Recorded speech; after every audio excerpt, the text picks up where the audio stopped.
اللہ تعالی نے قرآن پاک کو پوری انسانیت کی ہدایت کے لیے نازل فرمایا ہے، اور اس کا نزول اور اس کی عبارت کوئی اتفاقی واقعہ نہیں ہے کہ بغیر کسی پلان کے یہ ساری چیزیں وجود پذیر ہوئی ہوں، بلکہ اللہ تعالی نے اپنے اس پاک کلام میں ایک ایک لفظ، ایک ایک حرف جو ارشاد فرمایا ہے اس میں بڑی گہری حکمتیں پنہا ہیں۔ ہم نے اگر آپ کے ذہن میں ہو تو پچھلے بیان میں ایک اصول کی بات عرض کی تھی کہ قرآن پاک میں کوئی ایک لفظ، ایک حرف بھی ایسا نہیں ہے جو ضرورت سے زیادہ ہو، اور اس کی ایک مثال ہم نے یہ بتائی تھی کہ اللہ تعالی نے حضرت سلیمان علیہ السلام کے متعلق یہ فرمایا ہے کہ وما کفر سلیمان، اور حضرت سلیمان علیہ السلام نے کفر نہیں کیا۔ تو یہ کیوں کہا گیا؟ اسی سے ملتی جلتی کچھ مثالیں اور اگر آپ دیکھنا چاہیں قرآن پاک میں اور سننا چاہیں تو آپ کی خدمت میں وہ پیش کی جاتی۔ اس موضوع پر کچھ ذرا تفصیل سے بات کرنے کی ضرورت اس لیے پیش آتی ہے کہ آج کل کے وہ مصنفین جو مسلمان اپنے آپ کو کہلاتے ہیں لیکن مغرب سے ان کی ذہنیت متاثر ہے، وہ قرآن پاک کے کئی جملوں اور آیات کے بارے میں یہ لکھتے بھی ہیں اور کہتے ہیں کہ اس بات کی تو ضرورت نہیں تھی اور اس جملے کو یوں نہیں یوں بھی کہا جا سکتا تھا۔ اور انہی ناپختہ باتوں کو بنیاد بنا کر پھر مستشرقین بھی یہ راگ الاپتے ہیں کہ قرآن پاک میں جو مسلمانوں کی مذہبی اور مقدس کتاب ہے بہت سی چیزیں ایسی ہیں جو ضرورت سے زائد ہیں۔ عمر واقعہ یہ ہے کہ قرآن پاک میں سرے سے کوئی لفظ، کوئی حرف ایسا ہے ہی نہیں جو ضرورت سے زیادہ ہو۔ اللہ نے بڑی حکمت کے ساتھ اپنے کلام کو جناب رسول اللہ صلی اللہ علیہ وسلم پر نازل فرمایا ہے، اور بہت سی عبارتیں جو پہلی نگاہ میں بے تعلق اور بغیر ضرورت کے نظر آتی ہیں، اگر انسان ان پر غور کرے اور مطالعے میں وسعت ہو اور دل میں ہدایت کا نور باقی ہو تو پھر احساس ہوتا ہے کہ یہ ساری کی ساری چیزیں بالکل برحق ہیں، اور اللہ تعالی نے جو کچھ بھی نازل فرمایا ہے وہ ہم سب کی ہدایت کے لیے ہی نازل فرمایا ہے، کوئی بات مطلقاً زائد نہیں۔ اب اس کی ایک مثال دیکھیے، سورہ بقرہ میں دوسرے پارے میں اللہ تعالی نے یہ بات ارشاد فرمائی ہے کہ لیس البر ان تولوا وجوہکم قبل المشرق والمغرب، اور اطاعت یہ نہیں ہے کہ تم اپنے چہروں کا رخ مشرق کی طرف کرو یا مغرب کی طرف کرو۔ اب جس کے ابتدائی لفظ ہیں لیس البر، کہ نیکی یہ نہیں ہے، اطاعت یہ نہیں ہے، اس پہ اچھے اچھے مفسرین کو ترجمہ اور تشریح کرنے والے حضرات کو بڑی مشکل پیش آئی۔ کسی نے یہ ترجمہ کیا ہے کہ نیکی یہ نہیں ہے کہ تم مشرق اور مغرب کی طرف رخ کرو، بلکہ نیکی یہ ہے۔ کسی نے ترجمہ کیا ہے کہ نیکی یہی نہیں ہے کہ تم مشرق اور مغرب کی طرف چہرے کو کرو۔ کسی نے یوں ترجمہ کیا ہے کہ کامل نیکی یہ نہیں ہے۔ لیکن آپ سارے تراجم کو دیکھیں، اس صورت میں دوسرا مفہوم یہ نکلتا ہے کہ یہ بھی نیکی ہے اور کامل نیکی یہ نہیں ہے، بلکہ کامل نیکی اس کے علاوہ بھی ہے۔ اب یہ ترجمہ کرنا کہ لیس البر نیکی صرف یہی نہیں ہے، تو یہ الفاظ اپنے اندر یہ مفہوم سموئے ہوئے ہیں کہ حقیقت میں یہ بھی نیکی ہے، مگر صرف یہی نہیں بلکہ اور بھی نیکیاں. مگر جس انسان کو اللہ تعالی نے مشرکانہ مذاہب کے عقائد اور ان کے مطالعے کی توفیق دی ہے، وہ سمجھتا ہے کہ یہ بالکل برحق بات اللہ نے ارشاد فرمائی، کوئی مشکل میں پیش نہیں آتی. جب اس کے ذہن میں اور اس کی نگاہوں سے وہ تاریخ گزرتی ہے کہ اللہ تعالی کی توحید سے منحرف ہونے والی اقوام نے کسی زمانے میں مشرق اور مغرب کی بھی پوجا کی. بہت سے اکابر مفسرین رحمہم اللہ اس حقیقت سے بے خبر تھے کہ شرک کی دنیا میں شرک جلی کی ایک قسم یہ بھی ہے کہ سمتوں کی عبادت کی جائے اور سمت پرستی اختیار کی جائے. مشرق، مغرب، شمال اور جنوب یہ سب کی سب سمتیں ہیں، اور کسی بھی سمت کی پرستش کرنا یہ ان مفسرین رحمہم اللہ کے وہم و گمان میں بھی نہیں تھا کہ کوئی اتنی مشرک قوم بھی تھی. در حقیقت اللہ تعالی نے یہ کلام کہہ کے اس عقیدے پر ضرب لگائی ہے اور گویا یوں ارشاد فرمایا ہے کہ سمت پرستی میں کیا رکھا ہے. لیس البر ان تولوا وجوہکم قبل المشرق والمغرب، یہ نیکی نہیں ہے کہ تم مشرق اور مغرب کی طرف اپنے چہروں کو کرو، یہ اطاعت نہیں ہے بلکہ در حقیقت اطاعت یہ ہے. ولکن البر من آمن باللہ والیوم الآخر، اطاعت تو یہ ہے کہ تم اللہ تعالی پر ایمان لاؤ اور آخرت پر ایمان لاؤ، اور پھر اس کے بعد ایمانیات عقائد کے معاملے میں اور پھر اعمال کے معاملے میں زکوٰۃ اور اپنے رشتہ داروں کے ساتھ حسن سلوک اور غلاموں کو آزاد کرنا، نماز کا قیام اور نماز کے بعد زکوٰۃ کی ادائیگی، اور اخلاقیات میں وعدے کو پورا کرنا، اور جو بھی مصیبت پیش آ جائے صبر کرنا. ان تمام چیزوں کو اللہ تعالی نے گنوایا. تو اب دیکھیے، بظاہر یہ معلوم ہوتا تھا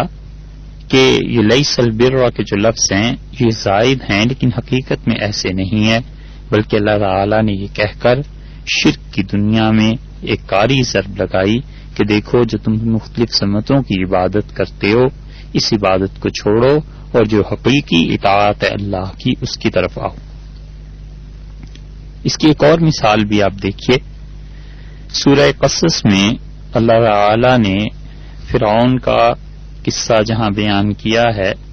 حضرت موسیٰ علیہ الصلوۃ والسلام کے مقابلے میں اس نے اپنے وزیر حامان کو حکم دیا اور یہ کہا کہ فَأَوْقِدْ لِي يَا حامان میرے لیے ایسے کرو کہ الطین گارے کو آگ میں پکاؤ، یعنی پکی اینٹیں بناؤ. فَجْعَلْ لِي سَرْحًا، اور ان اینٹوں سے جو آگ میں پکی ہوئی ہوں ایک پکا محل تعمیر کرو. لَعَلِّي أَطَّلِعُ إِلَىٰ إِلَٰهِ مُوسَىٰ، تاکہ میں اس پر سے کھڑے ہو کے حضرت موسیٰ علیہ الصلوۃ والسلام کے خدا کو جھانکوں. اب یہاں پر سوال یہ پیدا ہوتا ہے کہ اس آیت میں من تین کے لفظ کیوں آئیں؟ بظاہر ایسے معلوم ہوتا ہے کہ زیادہ ہیں، کیونکہ اس کا ترجمہ تو یہ بنے گا کہ تم مٹی کی اینٹیں بناؤ. تو اینٹیں ظاہر ہے کہ مٹی کی بنا کرتی ہیں، اور مٹی کی اینٹوں کو آگ دو تو یہ اینٹیں پختہ ہی ہوا کرتی ہیں. چلیے مان لیا کہ کچی اینٹیں بھی ہوتی تھیں، مگر من تین کے لفظ جو ہیں کہ مٹی سے بناؤ، اللہ تعالی نے یہ الفاظ کیوں ارشاد فرمائے؟ اور اسی طرح جو لوگ ترجمے اور تشریح کی وادی میں گئے ہیں انہیں بھی یہاں دشواری پیش آئی ہے، مگر حقیقت کو اگر آپ سامنے رکھیں تو دنیا کی بڑی بڑی مہذب سلطنتوں میں بادشاہوں کے محلات جو بنا کرتے تھے وہ عام طور پر پتھروں کے ہوا کرتے تھے. اور اسی طرح قدرتی بات ہے کہ فرعون کا محل بھی پتھروں سے بنایا جاتا، سنگ مرمر لگایا جائے یا کوئی اور پتھر لگایا جائے اور بڑے بڑے قیمتی پتھروں سے وہ محل تیار کیے جائیں، اور جس جس کی تعمیرات کی تاریخ پر نظر ہے وہ سب جانتا ہے کہ بادشاہوں کے محل کن کن پتھروں سے سجائے جاتے تھے۔ قرآن پاک نے اس فنی باریکی کو پیش نظر رکھ کے بالکل صاف لفظ کہہ دیے کہ اس نے کہا کہ یہ محل جو بنایا جائے گا یہ اینٹوں سے بنایا جائے گا، پتھر کا محل نہیں۔ تو اس سے معلوم ہوا کہ من تین کے جو لفظ آئے ہیں اللہ تعالی نے کسی وجہ سے استعمال فرمائے ہیں، اور اللہ تعالی کے اس کلام کو سمجھنے کے لیے پوری تاریخ پر جو تعمیرات کی ہے اس پر نظر ہونا ضروری۔ اسی طرح آپ دیکھیے حضرت یوسف علیہ الصلوۃ والسلام کے معاملے میں جب اس جاہلی ملک مصر کی امیر ساتھیاں ایک جگہ جمع ہوئیں اور حضرت یوسف علیہ السلام کو انہوں نے دیکھا تو انہوں نے کہا، اللہ تعالی نے فرمایا کہ انہوں نے کہا ما ھذا بشرا، یہ انسان نہیں ہے، ان ھذا الا ملک کریم، یہ تو دیوتا ہے جو آسمان سے اترا۔ اب یہاں پر ملک کا لفظ اگر ہم اس کا ترجمہ فرشتے سے کریں گے تو یہ درست نہیں ہوگا، کیونکہ ان جاہلی اقوام میں اور مصر کی تہذیب میں جو شرک پر مبنی تھی سرے سے فرشتوں کا تصور ہی نہیں تھا۔ فرشتوں کا تصور تو نبوت کے ساتھ ہے، یہ تو سراسر اسلام کا تصور ہے۔ اس لیے جو محتاط مفسرین ہیں اور جو محتاط ترجمہ کرنے والے ہیں، آپ دیکھیے انہوں نے اس کا ترجمہ کیا ہے کہ ان ھذا الا ملک کریم، یہ تو ایک دیوتا ہیں بڑی عزت والے۔ تو قرآن پاک نے ملک کا لفظ جو استعمال کیا ہے تو یہ باریک سے باریک فرق کو بھی ظاہر کر دیا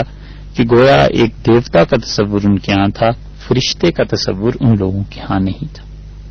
اور اگر آپ اسی سورہ یوسف میں دیکھیں گے تو اللہ تعالی نے مصر کے فرما رواؤں کے لیے جو لفظ استعمال کیے ہیں جو حضرت یوسف علیہ السلام کے زمانے میں تھے، ان کے لیے ملک کا لفظ استعمال کیا ہے، اور حضرت یوسف علیہ السلام کے بعد حضرت موسیٰ علیہ السلام جب آئے ہیں تو اس وقت جو مصر کے حکمران تھے ان کے لیے اللہ نے فرعون کا لفظ استعمال کیا ہے، اور اس کی وجہ صاف ظاہر ہے کہ حضرت موسیٰ علیہ السلام کے زمانے میں مصر کا شاہی خاندان بالکل دوسرا ہو گیا تھا اور وہاں سرکاری لقب بادشاہ کے لیے فرعون ہو گیا تھا۔ تو یہ ایک فنی باریکی ہے، تاریخ اس چیز کو ثابت کرتی ہے۔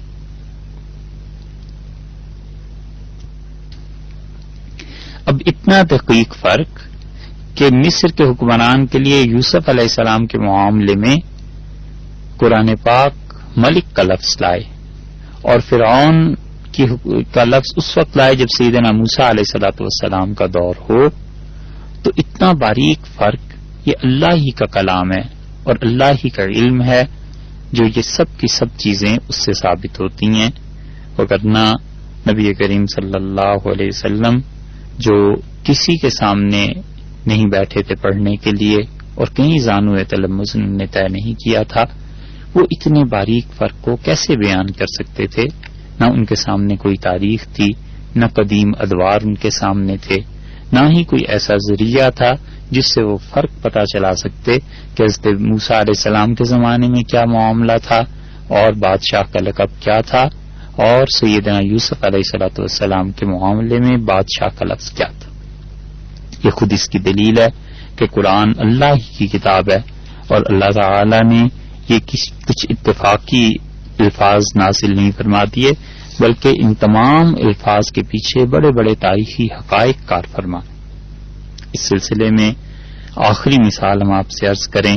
سیدنا عیسیٰ علیہ الصلوۃ والسلام کے معاملے میں قرآن پاک کو آپ دیکھیے تو اللہ تعالی نے عیسائیوں کے عقائد کے سلسلے میں کیا کیا جملے ارشاد فرمائے۔ ایک مقام پر یہ فرمایا ہے سورہ مائدہ میں کہ لقد کفر الذین قالوا، بلا شک و شبہ وہ لوگ کافر ہیں جو اس بات کے قائل ہیں کہ ان اللہ هو المسیح ابن مریم، کہ حضرت عیسیٰ علیہ الصلوۃ والسلام جو مریم کے بیٹے تھے وہی خدا تھے۔ یہ ایک عقیدے کا ذکر ہے۔ دوسرا عقیدہ اللہ تعالی نے قرآن پاک میں بیان فرمایا ہے، وقالت النصارى، اور عیسائی یہ کہتے ہیں کہ المسیح ابن اللہ، حضرت عیسیٰ علیہ الصلوۃ والسلام خدا کے بیٹے ہیں.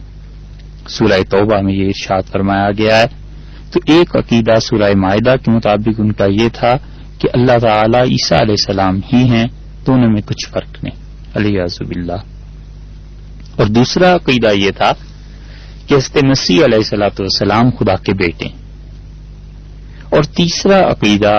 جس کی قرآن پاک نے بار بار تردید کی ہے تو اللہ تعالی نے فرمایا کہ وقالوا اتخذ اللہ ولدا، اور یہ کہتے ہیں عیسائی کہ اللہ تعالی نے اولاد اس کی ہے. سبحانہ، پاک ہے اللہ کی ذات. سورہ بقرہ میں بھی اللہ تعالی نے یہ بات فرمائی ہے، اور سورہ یونس میں بھی اللہ تعالی نے عیسائیوں کا یہ تیسرا عقیدہ بیان فرمایا. سورہ مریم میں اسی تیسرے عقیدے کے متعلق ارشاد ربانی ہے وقالوا اتخذ الرحمن ولدا،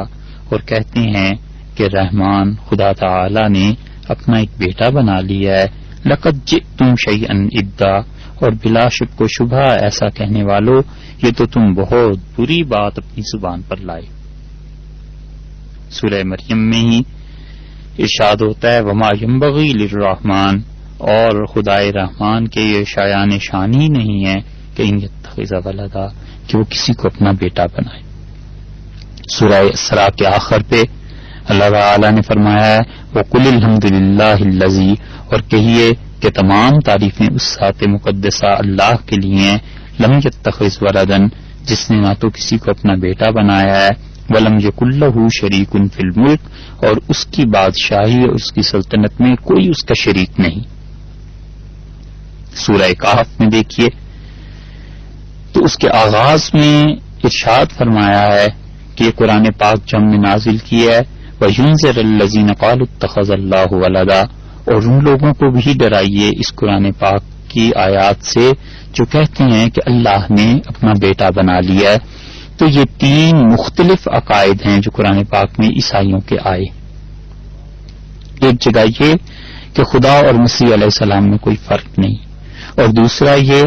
کہ اللہ تعالی کے وہ بیٹے ہیں، اور تیسرا یہ کہ اللہ نے اپنا بیٹا انہیں بنا لیا ہے، یعنی حقیقی بیٹے نہیں ہیں مگر خدا نے انہیں بنا لیا ہے. آپ سوچئے کہ کیا یہ صرف اسلوب بیان کا فرق ہے اور حقیقت میں یہ تینوں عقائد ایک ہیں، یا یہ کہ تینوں عقائد مختلف ہیں. اس لیے آج بھی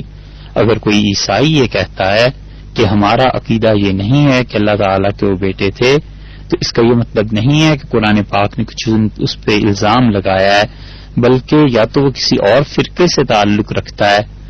جو یہ ایک بات کہتا ہے، اور یا یہ بات ہے کہ اسے اپنے مختلف فرقوں کے عقائد کی خبر ہی نہیں. نبی کریم صلی اللہ علیہ وسلم کے دور میں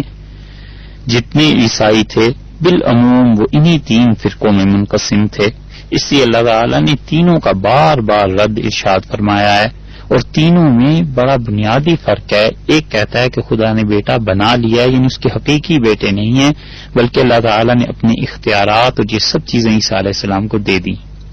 ایک دوسرا کہتا ہے کہ یہ حقیقی بیٹے ہیں، اور تیسرا کہتا ہے کہ بیٹے اور باپ کی بات کو چھوڑ دو، حقیقتاً وہ خدا تھے اور خدا کے علاوہ اور کوئی چیز نہیں تھے، علیہ باللہ. اب جس شخص کی مسیحی فرقوں کی تاریخ اور ان کے عقائد کی تفصیل پر نظر ہے وہ جانتا ہے کہ الفاظ کے اس دقیق فرق نے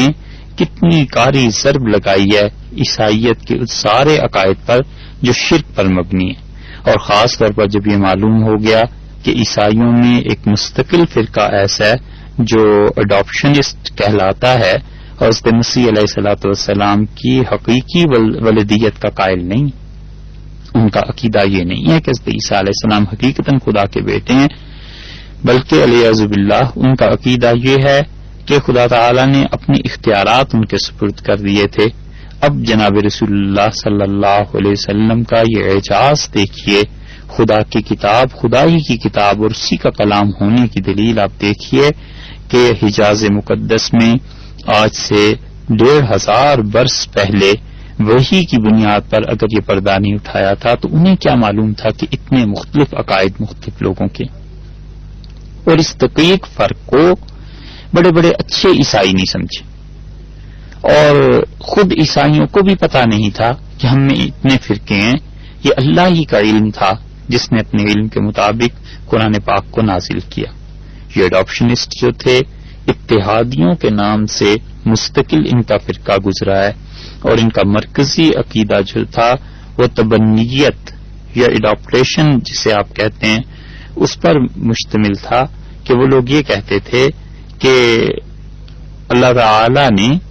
حضرت عیسیٰ علیہ الصلوۃ والسلام کو پہلے اپنا بیٹا قرار دیا اور پھر خدائی اختیارات میں انہیں شریک کر لیا، اور اللہ کی جتنی صفات ہیں خدا ہونے کی، مالک ہونے کی، ان سب میں عیسیٰ علیہ الصلوۃ والسلام شریک. اس عقیدے کے وجود کی شہادت اگر آپ نے دیکھنی ہو تو انسائکلوپیڈیا بریٹانیکا کا مطالعہ کیجئے، اس میں آپ کو مل جائے گا، جہاں یہ ذکر ملتا ہے کہ 185 ہجری میں یعنی سیدنا عیسیٰ علیہ الصلوۃ والسلام کے آسمان پر اٹھائے جانے کے 185 برس کے بعد یہ فرقہ بہت پھیل گیا دنیا میں، یہاں تک کہ 8ویں صدی عیسوی میں پاپائے روم نے اسے شرک، الحاد قرار دیا، اور یہ آیات کریمہ جو ہیں یہ تمام تر اسی عقیدے کی رد کرتی.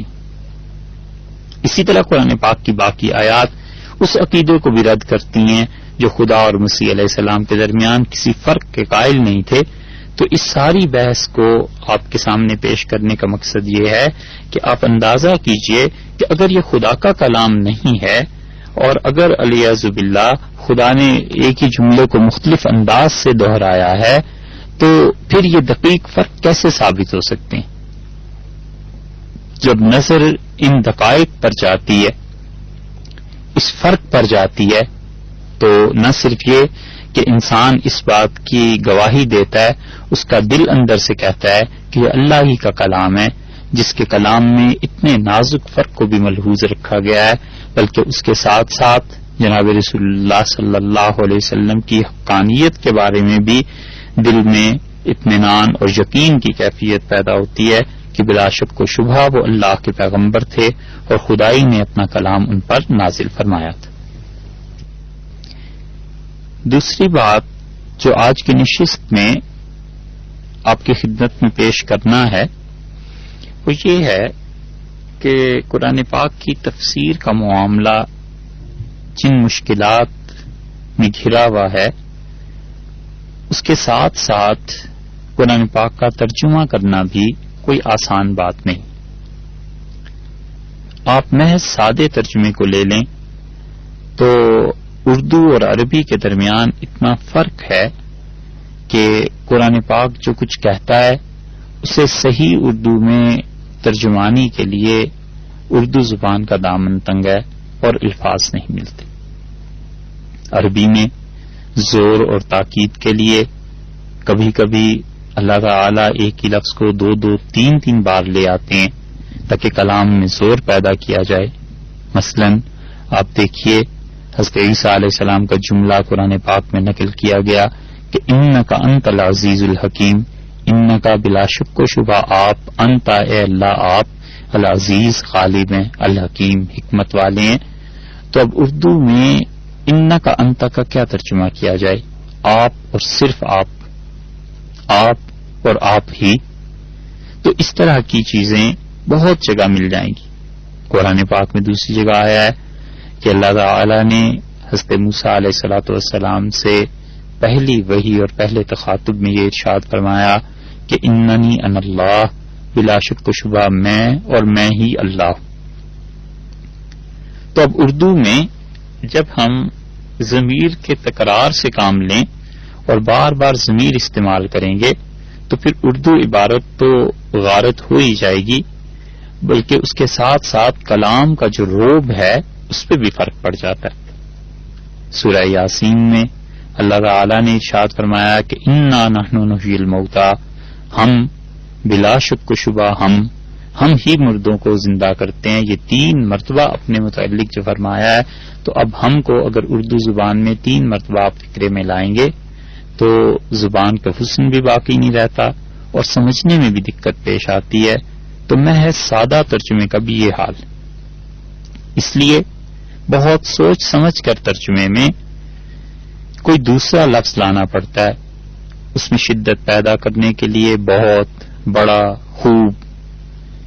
اور اس طرح کے الفاظ زائد کرنے پڑتے ہیں جو در حقیقت عربی زبان ہی کی شدت کا ترجمہ ہوتا ہے۔ اسی طرح ایک اور بڑا مرحلہ بھی قرآن پاک کے ترجمے میں یہ ہے کہ عربی میں بعض الفاظ ایسے ہیں جن کے ضد واقع ہوئی ہے، یعنی ایک ہی کام کے لیے، ایک ہی چیز کے لیے دو ایسے الفاظ ارشاد فرمائے گئے ہیں کہ جن کے دونوں مفہوم ثابت ہوتے ہیں۔ مثلا شراء کا لفظ ہے، یہ خریدنے کے لیے بھی آتا ہے اور بیچنے کے لیے بھی آتا ہے۔ اسی طرح رجا کا لفظ شک کے لیے بھی آتا ہے اور رجا کا لفظ امید کے لیے بھی آتا ہے۔ اسی طرح قرو دوسرے پارے میں یہ لفظ آیا ہے اور اس کا ترجمہ پاکی سے بھی ہے اور اس کا ترجمہ ناپاکی سے بھی ہے۔ تو اس لیے ترجمہ کرنے والے کو بڑا پھونک پھونک کر قدم رکھنا پڑتا ہے، اور سارے کا سارا دار و مدار پھر حدیث اور فقہا کی تصریحات اور صحابہ کرام رضی اللہ عنہم کے اعمال پر آ جاتا ہے، اور ان کی تفسیر کی طرف رجوع کرنا پڑتا ہے تاکہ معلوم ہو کہ ان حضرات نے ان الفاظ کو کس طرح استعمال کیا تھا۔ تیسری چیز جو ترجمے کے سلسلے میں بھی دشواری کا باعث بنتی ہے وہ قرآن پاک میں قراءت کا اختلاف ہے، اور قراءت کا اختلاف بھی جہاں دو قراءتیں ایک لفظ کی ہیں اور دونوں متواتر ہیں، نبی کریم صلی اللہ علیہ وسلم پر اللہ نے دونوں قراءتوں کو نازل فرمایا ہے، اعراب وہاں بدل گئے ہیں، تو اس کے اعراب کے بدلنے کا اثر معانی پر پڑا۔ اس کی مثال آپ دیکھنا چاہیں تو اس اختلاف قراءت کی ایک نمایاں مثال سورہ مائدہ کی 6 آیت ہے، جہاں پر اللہ تعالی نے فرمایا کہ فَامْسَحُوا بِرُؤُوسِكُمْ، اور تم مسح کرو اپنے سروں کا، وَأَرْجُلَكُمْ، اور اپنے پاؤں کا۔ ارجلکم کی قراءت بھی متواتر ہے، نبی کریم صلی اللہ علیہ وسلم سے ثابت ہے، اور ارجلکم کی قراءت بھی متواتر ہے۔ تو لام پر زبر یا لام پر زیر دونوں میں سے جو بھی پڑھا جائے یہ دونوں چیزیں درست ہیں۔ حضرت صلی اللہ علیہ وسلم پہ دونوں طرح اللہ تعالیٰ نے ان الفاظ کو نازل فرمایا ہے، لیکن جب ترجمہ کیا جائے گا تو لا محالہ پھر حدیث کی طرف رجوع کرنا پڑے گا، پھر صحابہ کرام رضی اللہ عنہم کی طرف رجوع کرنا پڑے گا، اور یہ دیکھنا پڑے گا کہ امت نے ان قراءتوں میں سے کس قراءت کا کیا محمل اور کیا مصرف تلاش کیا ہے، اور امت نے کیا کہا ہے کہ اگر قراءت کہیں بدلے گی تو اس کا ایک معنی یہ صحیح زیادہ صحیح ہے، یا جو اس کے مقابلے میں دوسرا معنی ہے وہ بھی صحیح ہے، لیکن اس کا اصل حقیقی استعمال کیا۔ اردو زبان کے دامن کی تنگی کا جو ہم نے ذکر کیا، اب اس کو عربیت کے مقابلے میں دیکھیے کہ قرآن پاک میں اللہ تعالی نے مثلا حضرت موسیٰ علیہ الصلوۃ والسلام کے معاملے میں سانپ کے لیے مختلف الفاظ ارشاد فرمائیں۔ یہ ارشاد فرمایا کہ حیتن، اور کہیں فرمایا کہ جان، کہیں فرمایا کہ صوبان، یہ تینوں لفظ ارشاد فرمائے گئے ہیں۔ اب اردو میں ہم اس کا اگر ترجمہ کریں گے تو اردو میں سانپ کے علاوہ کوئی لفظ سامنے نہیں آتا، جبکہ عربی میں ان تینوں الفاظ میں فرق ہے، اور یہ تینوں الفاظ سانپ کی مختلف کیفیات کو اور حالتوں کو بھی ظاہر کرتے ہیں۔ اسی طرح قرآن پاک میں اونٹ کے لیے لفظ استعمال کیا گیا ہے، جمل کہا گیا ہے، بعیر کہا گیا ہے، ابل کا ترجمہ بعض حضرات نے اونٹ کے لفظ سے کیا ہے، لیکن اردو زبان کو دیکھیے تو اس کے مقابلے میں وہ جمل ہو یا بعیر ہو، ہم اس کا ترجمہ اردو زبان میں اونٹ ہی سے کرتے ہیں۔ اب اس چیز کو کیسے سمجھایا جائے اور بتایا جائے کہ جمل اور بعیر میں کیسے فرق ہے، کوئی ایک لفظ ترجمے میں لے آنا جو اس پورے مفہوم کی ادائیگی پر مشتمل ہو، یہ ممکن نہیں۔ اللہ تعالی نے صبح، دوپہر اور شام کے لیے کئی الفاظ ارشاد فرمائے ہیں، مثلا بکرتن و اصیلا، صبح و شام، ضحیٰ کا لفظ استعمال فرمایا ہے، سورہ فلق میں غسق کا لفظ استعمال فرمایا ہے، اور بھی جگہ پر ارشاد فرمایا ہے، لیل کا لفظ استعمال فرمایا ہے، عشیہ کا لفظ استعمال فرمایا ہے، ظہیرہ کا۔ یہ سارے الفاظ قرآن پاک میں دن اور رات کے مختلف اوقات کو ظاہر کرتے ہیں، مگر ہمارے ہاں اردو میں صرف 4-5 لفظ ہیں، صبح، شام، دوپہر، سپہر، دن چڑھے، اور باقی جتنے الفاظ ہیں قرآن پاک میں آئے ہیں ان کا اردو زبان میں صحیح طرح ترجمہ کرنا یہ ممکن ہی نہیں ہے۔ اس کی وجہ یہ ہے کہ زبان کا دامن تنگ ہے، اور زبان میں عربی کے ان الفاظ کے لیے کوئی مترادفات ہیں ہی نہیں۔ یہ تو چند ایک مشکلات تھیں جو ترجمے میں کسی انسان کو پیش آتی ہیں۔ دوسری طرف آپ دیکھیے قرآن پاک میں جو اول سے آخر تک ایک جوش بھرا ہوا ہے، اور جس غضب کی تاثیر ہے، اور اس کی ایک ایک آیت اور ایک ایک ترکیب جس غضب سے لبریز ہے، اور تو اس کا عشر عشیر بھی ترجمے میں منتقل کرنا دنیا کے بڑے سے بڑے انسان کے بس کی بھی بات نہیں۔ یہ ماننا پڑتا ہے کہ نبی کریم صلی اللہ علیہ وسلم ہی کا ظرف تھا اور انہی کا قلب اطہر تھا کہ اللہ کی اس عظمت اور جلال سے بھری ہوئی وحی کا بار انہوں نے برداشت فرمایا، اور پھر ان کے ذریعے اللہ نے اس کلام کو لوگوں تک پہنچایا اور عربوں کے پتھر دل والوں کو موم کر دیا۔ ایک سیلاب تھا جو نبی کریم صلی اللہ علیہ وسلم کے قلب اطہر سے چلا، اور اس نے لوگوں کے دلوں میں آگ لگا دی اور دماغوں میں انقلاب برپا کر دیا۔ قرآن مجید نے تو اتنا کہا تھا کہ چھوٹے سے چھوٹا قرآن بھی بنا کر لے آئے، مگر حق یہ ہے کہ قرآن پاک جیسا قرآن بنانا تو درکنار، قرآن کا ہم سمجھتے ہیں کسی زبان میں صحیح ترین ترجمہ کرنا اور کسی زبان میں اس جوش اور اس جذبے کو منتقل کرنا بھی ممکن نہیں۔ بڑے بڑے عالم و فاضل اور بڑے بڑے لغات کے ماہرین آخر پر پہنچ کے تھک گئے، اور بساط کے مطابق کچھ تھوڑے بہت قرآن پاک کی لغت سے چیزیں سمجھ میں آ گئیں، بس یہ ہوا ہے، وگرنہ نبی کریم صلی اللہ علیہ وسلم کے قلب مبارک پر جو بوجھ ہوتا تھا اور جس طرح وہ وحی کو برداشت کرتے تھے، یہ اللہ نے انہی میں ہمت رکھی تھی۔ قرآن پاک اسی لیے بار بار کہتا ہے فَإِنَّهُ نَزَّلَهُ عَلَىٰ قَلْبِكَ، اور اس قرآن کو تو یقیناً ہم نے آپ کے دل پر نازل کیا ہے۔ حضرت صلی اللہ علیہ وسلم کا دل تھا جس نے اس وحی کے بار کو برداشت کیا، وگرنہ حقیقت یہ ہے کہ جب قرآن پاک سمجھ میں آتا ہے تو جو اسے سمجھتے ہیں ان کی آنکھیں آنسوؤں سے لبریز ہو جاتی ہیں اور ان کے دل اللہ کی یاد کے لیے جھک جاتے ہیں۔ قرآن کریم کے ترجمے کی مشکلات کے بعد تفسیر میں جو دقتیں پیش آتی ہیں اس کا کچھ تذکرہ تو آپ سن چکے ہیں، بجائے اس کے کہ ان مشکلات کا تکرار کیا جائے۔ جتنا کچھ بھی آپ کے سامنے بیان کیا جائے گا اور جن تفاسیر سے مدد لی جائے گی، مناسب معلوم ہوتا ہے کہ ان کے متعلق کچھ عرض کیا جائے۔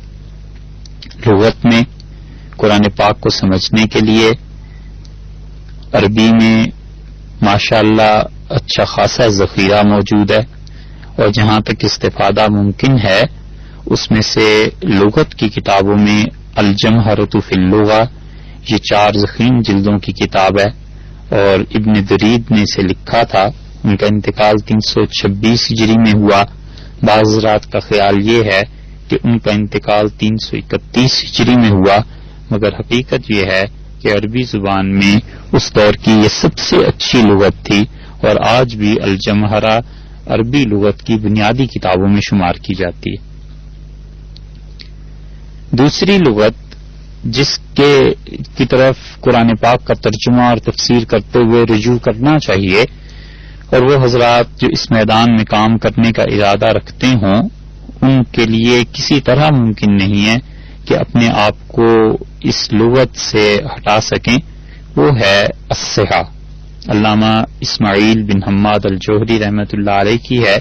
یہ بھی ابن درید کے ہم اثر تھے، اور 318 یا 319 ہجری میں ان کا انتقال ہوا، اور عام طور پر ہمارے دور میں 6 جلدوں میں چھپی ہوئی مارکیٹ میں اویلیبل ہے، اور اس پہ ابھی حال ہی میں اس کے محققین نے جو عربی لغت پر مقدمہ لکھا ہے، وہ خود مقدمہ اتنا شاندار ہے کہ انہوں نے عربی لغت، اس کے روٹس، اس کے مختلف استعمالات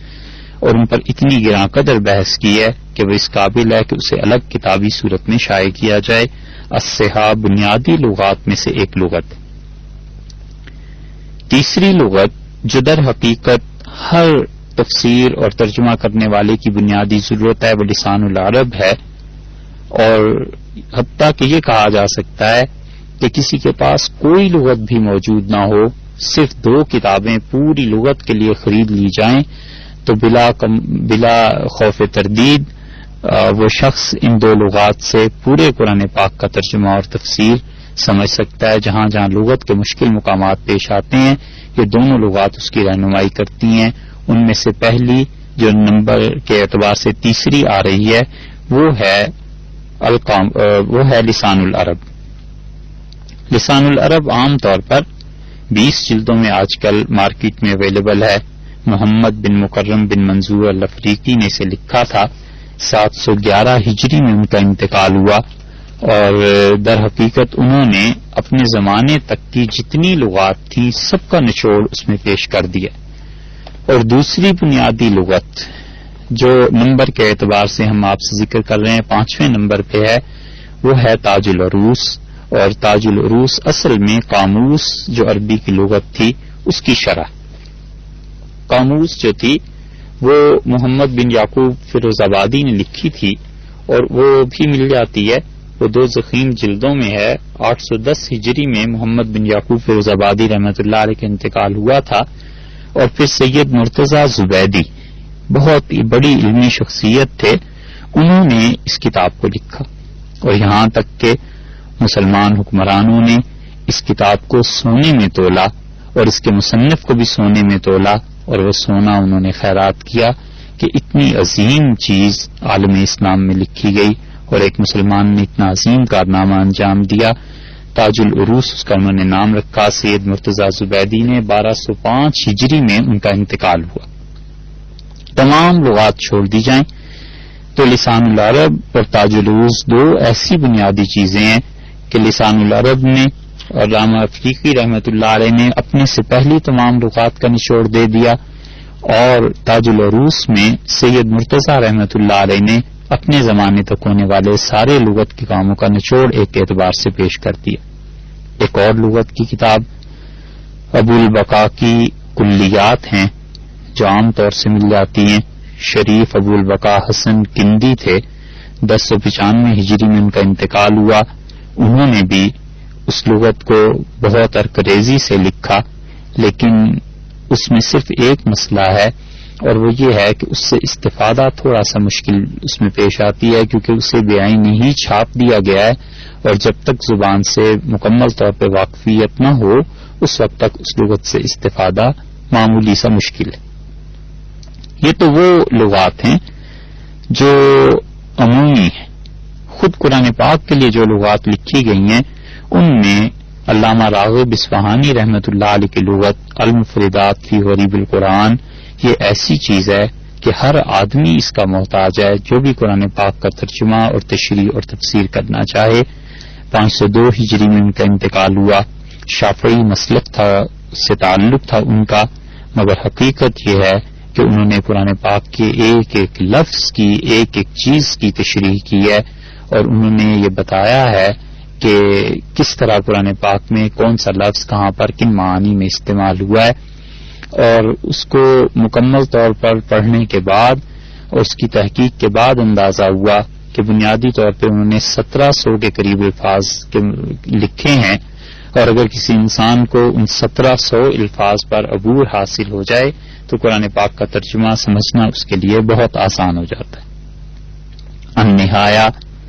علامہ ابن اسیر جزری رحمۃ اللہ علیہ کی تصنیف ہے، 606 ہجری میں ان کا انتقال ہوا،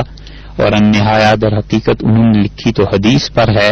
کہ نبی کریم صلی اللہ علیہ وسلم نے کس لفظ کو کس معنی میں استعمال کیا ہے، مگر ضمنی طور پر اس میں انہوں نے قرآن پاک کی آیات کے الفاظ بھی لے لیے، اسی لیے اس کا نام بھی دیکھیے تو پورا نام النہایہ فی غریب الحدیث والتنزیل ہے، یعنی حدیث میں اور وحی میں یعنی قرآن پاک میں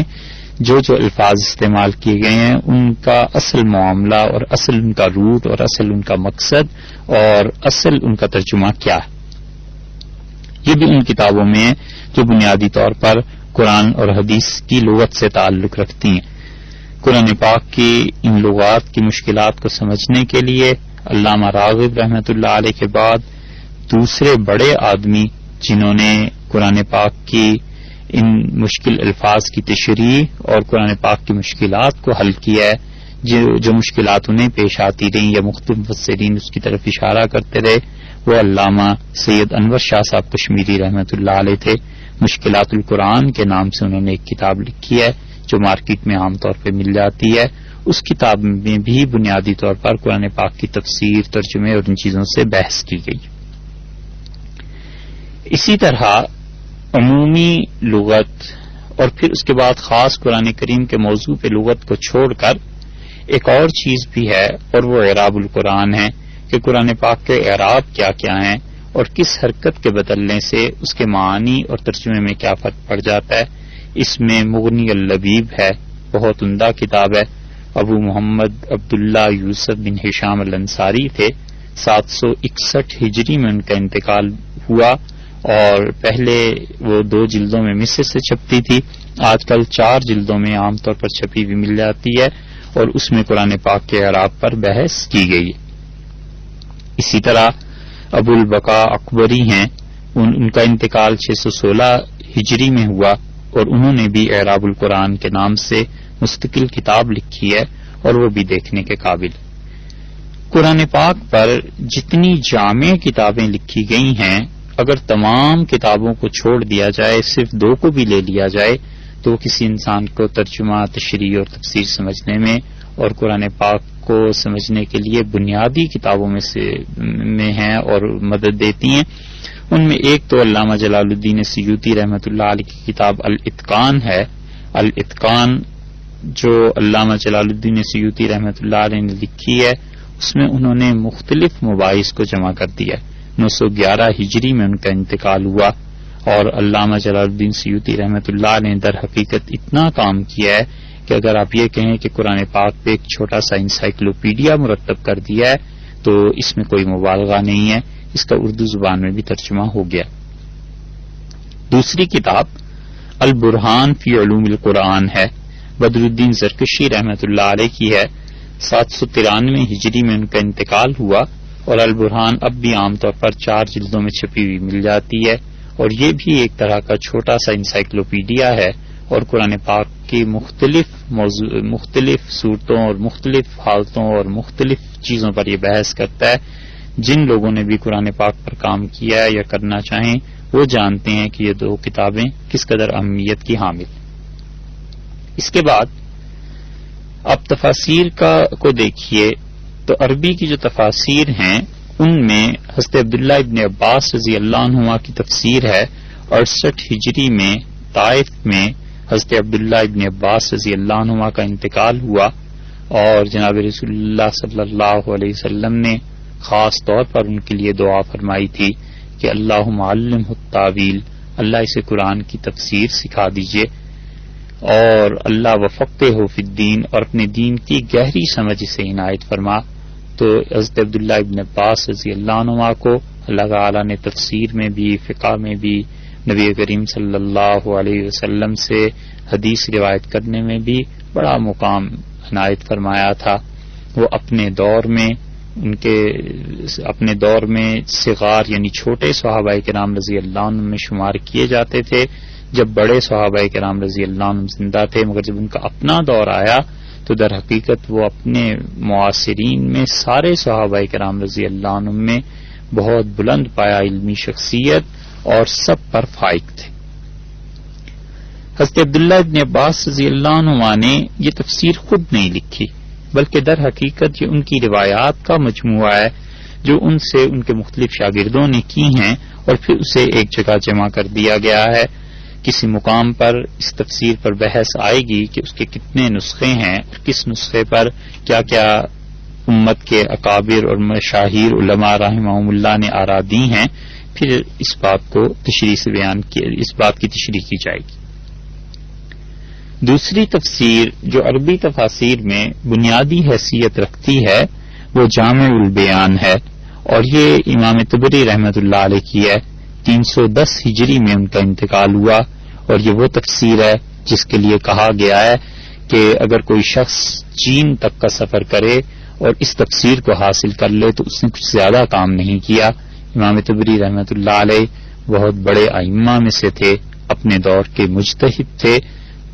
اور اتنے صاحب اجتہاد تھے کہ ان کا مسلک 1.5-2 صدی تک ان کے اپنے علاقوں میں چلتا رہا۔ اللہ تعالی نے قرآن پاک کو ان پہ کھولا تھا، اس لیے ان کی تفسیر سے کوئی شخص ایسا نہیں ہے جو بے نیاز ہو سکے۔ امام طبری رحمۃ اللہ علیہ کی تفسیر سے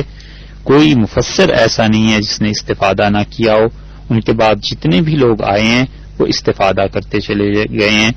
اس تفسیر میں وہ لغت کو بھی لاتے ہیں، اس تفسیر میں حدیث کو بھی لاتے ہیں، اس تفسیر میں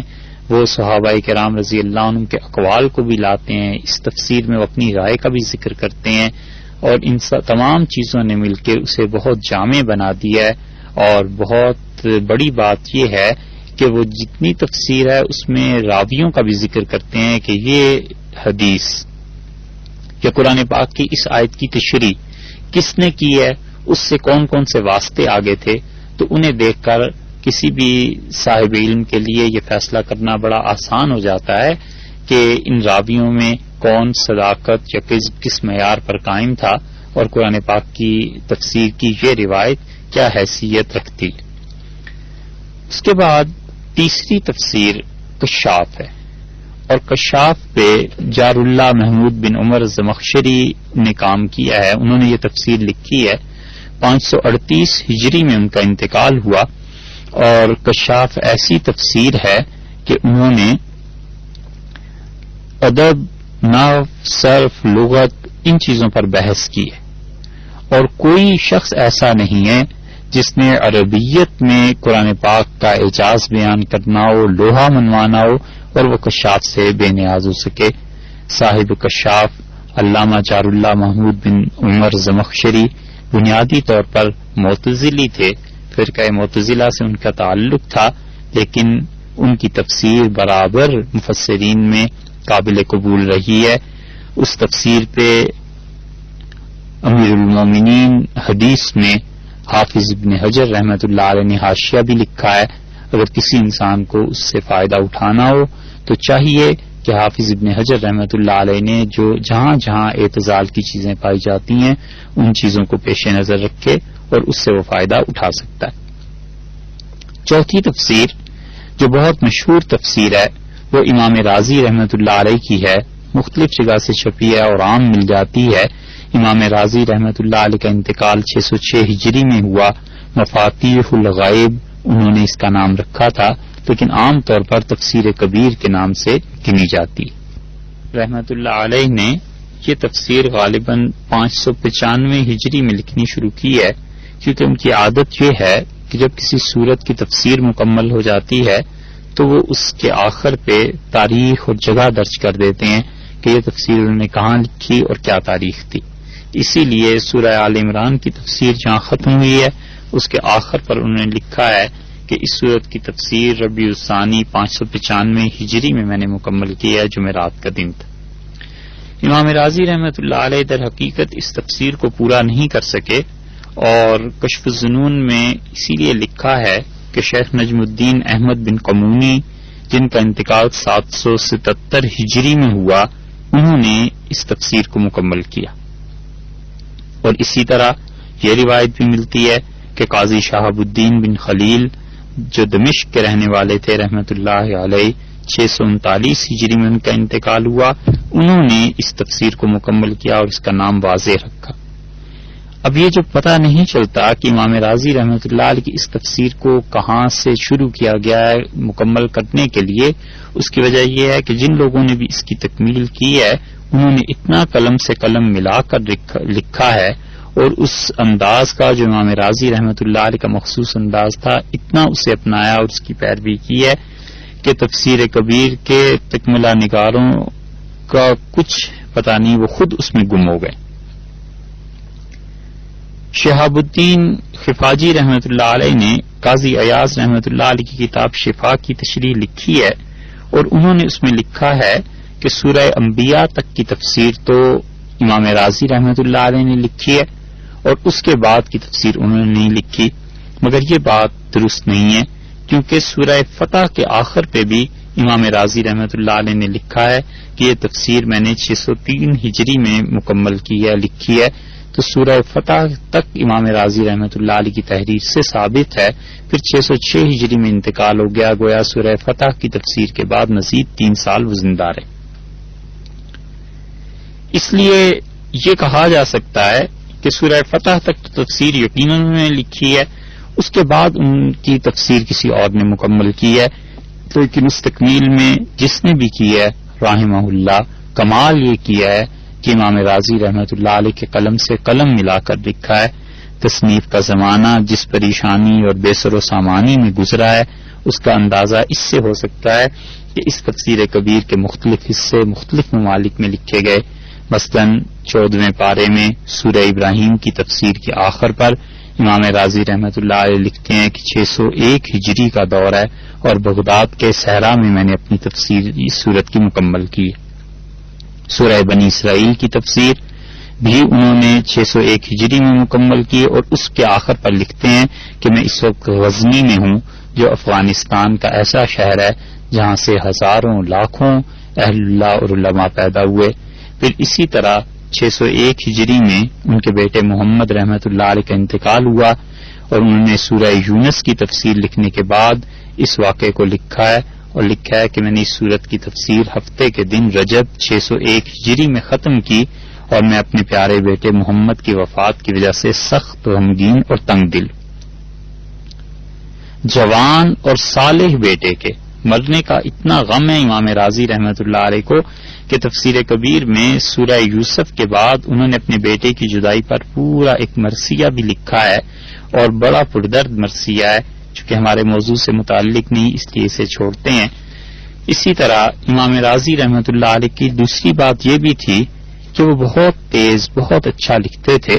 یعنی رمضان میں آپ دیکھیے انہوں نے سورہ انفال کے متعلق لکھا ہے کہ رمضان 601 ہجری میں یہ سورت کی تفسیر میں نے مکمل کی ہے،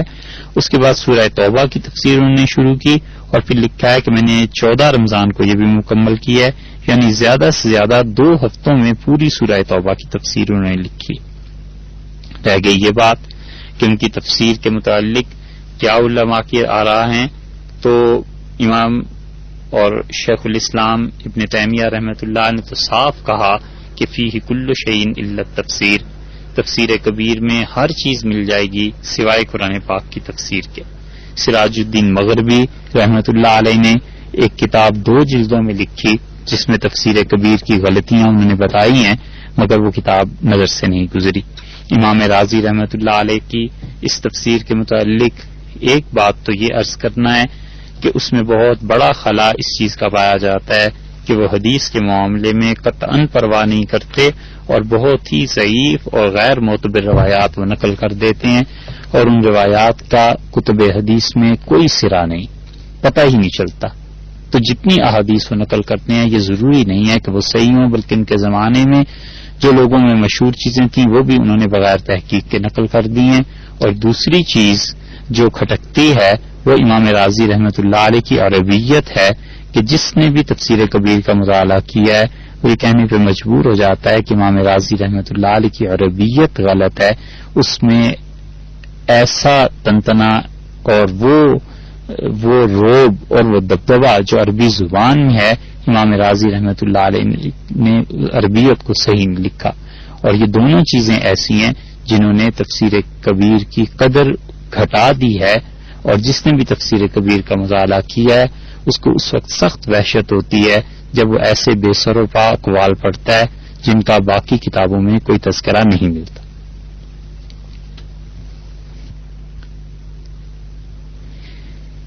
یہ موضوع ابھی جاری ہے، انشاءاللہ آئندہ نشست میں ہم مزید اسی موضوع پہ کچھ عرض کریں گے۔ قبل اس کے کہ ہم آپ سے اجازت چاہیں، سوالات کے جوابات۔ جن خطوط میں اس پروگرام کو پسند کیا گیا ہے ان کا جواب تو یہ ہے کہ اللہ تعالی سننے والوں کو، کہنے والوں کو جزائے خیر عنایت فرمائیں۔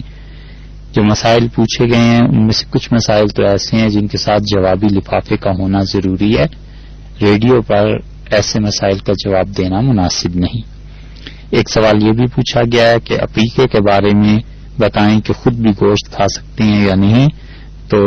جواب یہ ہے کہ عقیقے کا گوشت خود بھی کھایا جا سکتا ہے، رشتہ داروں کو بھی کھلایا جا سکتا ہے. اس میں غریب، امیر، محتاج اور غنی کسی چیز کی، کسی حالت کی کوئی قید نہیں. آئندہ نشست میں آج ہی کے موضوع پر انشاءاللہ مزید تفصیلات عرض کی جائیں گی.